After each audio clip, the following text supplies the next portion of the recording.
So what is the best approach to minimizing losses whilst maximizing potential gains in the crypto market and beyond that, to be completely honest? Well, that's what we're going to be discussing in this video. I hope that you are looking forward to this one. I'm going to be sharing exactly how I'm going about the logic behind organizing my crypto portfolio and all of that fun stuff. So let's just get straight into it. First thing, Ray Dalio. If you don't know who Ray Dalio is, he owns, I believe, the largest hedge fund in the world, Bridgewater Associates, at $154 billion. That is with a B. That is absolutely massive. And he says and has said over and over again that diversification is the holy grail of investing. And so this is basically when you spread your portfolio out over a number of assets, categories, industries, and stuff like this. And what this does is it reduces the risk, because as the losses in one category or one company or one asset class goes up, it will be offset by the gains in another industry, asset class, or something like this.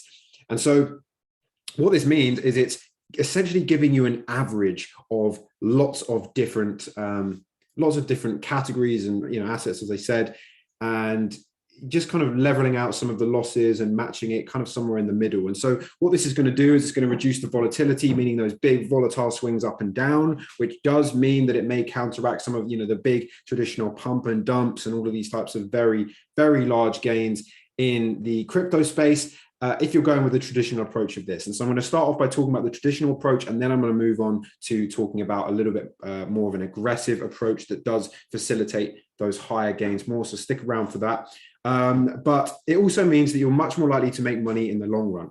And this is a graph that Ray Dalio shows off all the time. And it talks about the correlation between assets, okay? Because if you have things that are highly correlated and you're even diversified within things that are highly correlated, the risk is still fairly high in the long run, because basically if things are really, really correlated, and even if you're in 10 different projects, but all those projects are kind of a little bit linked, then you're not really as fully diversified as you could be, and therefore your risk will increase, because as long as there's correlation, or the more correlation there is, the higher the risk is going to be, because you're not fully spreading that risk between different things. And so right here, we've got, the top 60% correlation all the way down to 0%. And then we've got the return to risk ratio and the probability of losing money each year. And needless to say, it goes down and down and down as the correlation decreases. Now, Ray Dalio says that even if you spread it out within the same industry, often there is going to be a correlation there by default. And so it's going to rest around 60% correlation. And don't get me wrong, whilst correlation is definitely a major factor with something like crypto, if we're just talking about the crypto portfolio alone, if Bitcoin dropped to zero tomorrow, then yes, the altcoins would be hugely affected. It would affect the whole market, which means that the whole market is correlated. And so this does mean that crypto is inherently going to be more risky. However, 60% correlation, 40% correlation is a lot better than 100% correlation. And 100% correlation would essentially be the equivalent of putting, all your money into one crypto project. Okay, that would be kind of the equivalent thing there, because it lacks diversification. It's completely one-sided. And so when the, one second, I'm just checking my notes here. So when you are looking at diversification, if we look at the stock market, for example, and this is the S&P 500, if you do not know what this is essentially the average of the top 500 companies in the US. And so what happens is you get a fairly smooth curve. Now, if you compare this to something like Tesla, okay, so Tesla, you see how it just moves up parabolically. Okay, now if we'd invested in 2015 in March, we would have been up 2,727%. Now, if we do the exact same thing from March 2015 on the S&P 500, where we've got lots of different companies, where we go March, there we go, round about here. Bear with me. Way up here. Okay, so this is about 128% gain. So you can see that those gains are significantly less, because there's another 499 countries, not countries, what am I talking about? Another 499 companies in there. And so some of those companies may have had massive losses that year, and it all just averages out essentially, because not all companies are going to move up in that same parabolic fashion that Tesla has done. And so when the overall market and when the S&P 500 does go down, it is because a lot of those companies have seen, negative returns or, massive negative sentiment. And it's normally a reflection of the economic status, which is why the S&P 500 is reflective of the entire US economy pretty much. And so it's kind of similar in crypto. And another form of diversification would be Ethereum, for example. Why would it be Ethereum? Well, if we think about it, Ethereum has thousands of apps running on that blockchain.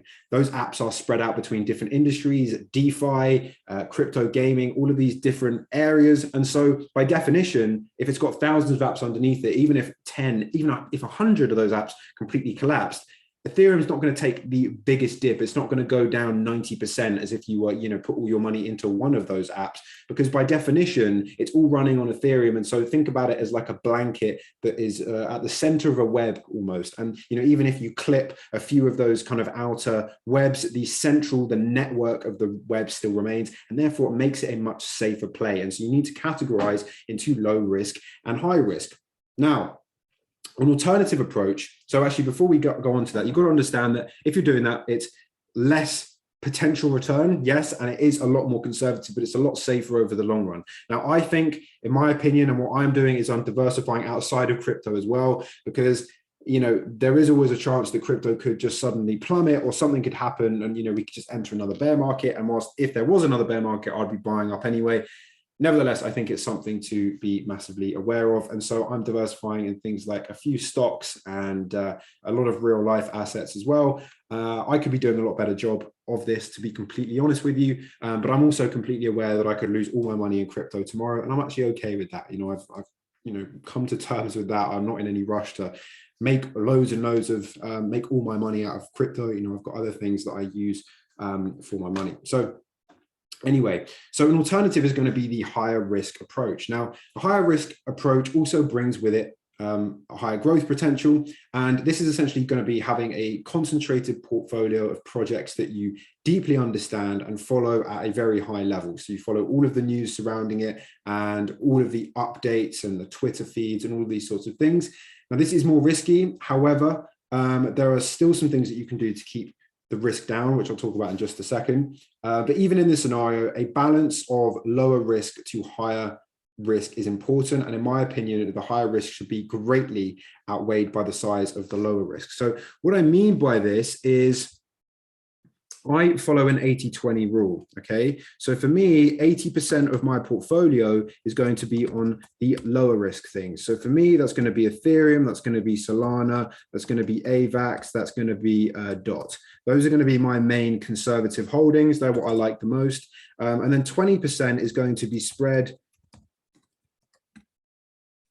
between multiple higher risk coins. Oh, let me just go back here. Oh my God, it's annoying me.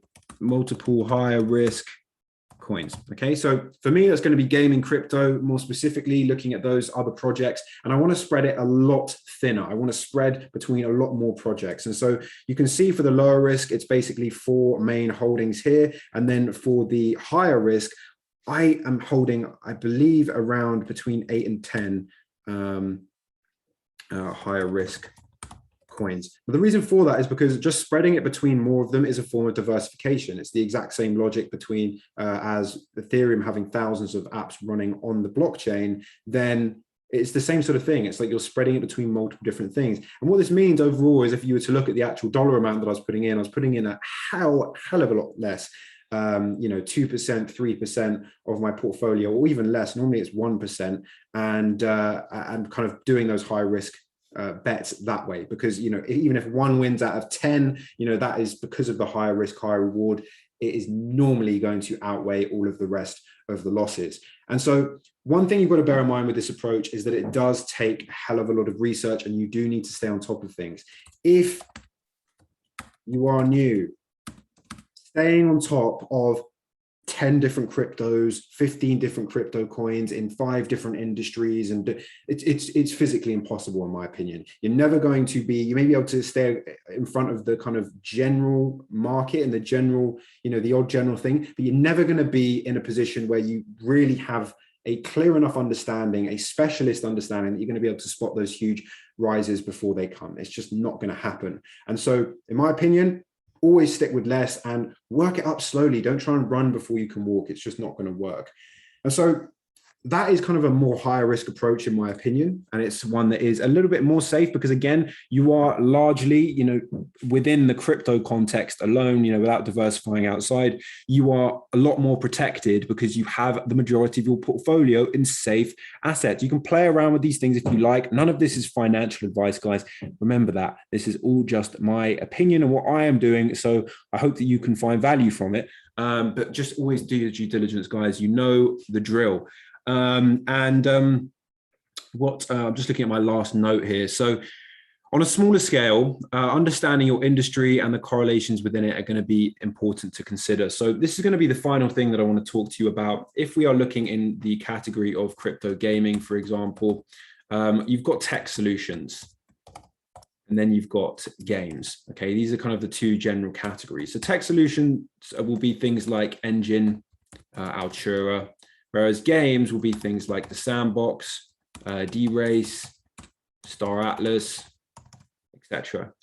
And so the difference between these is generally the tech solutions, I think, in my opinion, will be more reflective of the whole crypto gaming space. And so it's going to be a lot more dependent on the industry as a whole. And so if one particular game takes off or is released and it does really, really well, the whole market is very, very likely to pump, in my opinion. And so the Engine and Altura, the tech solutions, assuming they are good and they fit all the criteria that I talk about in other videos about having great utility, community, etc., they are very, very likely to pump as well. And so for me, the tech solutions themselves are very correlated. And so if I'm invested in Engine and Altura, which I am, I want to be spreading evenly between those two and not risking too much, not doubling down on both or, putting more into one than the other. Again, that's a topic for another video, but essentially I'm just spreading it. Games, Sandbox, D-Race, Star Atlas. Because they're games, let's say Sandbox is released tomorrow, it takes off, it's one of the biggest games ever. Yes, that will have an effect on the tech solutions and stuff like this, and it will have a minor effect on the overall market, as I said, but it has more of a potential as an independent game. And so the correlation between games and tech solutions isn't as strong between tech solutions and other tech solutions. And there's the correlation between games and other games. So if Sandbox takes off, that doesn't mean D-Race is going to take off. D-Race could completely flop. That's absolutely possible. So could the Sandbox. It could be the other way around, but they're not as correlated because they're individual projects. And so when I'm looking into these things, I want to be spreading myself out evenly between a lot of these things. I want to have, for me, about 70% individual games and the rest, about the 30% into the tech solutions. That's just how I'm going about things. I hope you enjoy. This is not a financial advice, guys. You know the drill. If you like the video, drop a like. And if you would like to see more coin analysis, obviously this wasn't coin analysis itself, but if you want to see more videos where I analyze specific coins, then check out the playlist that will be popping up on your screen right now. Thank you, guys. Take care, and I'll see you in the next video.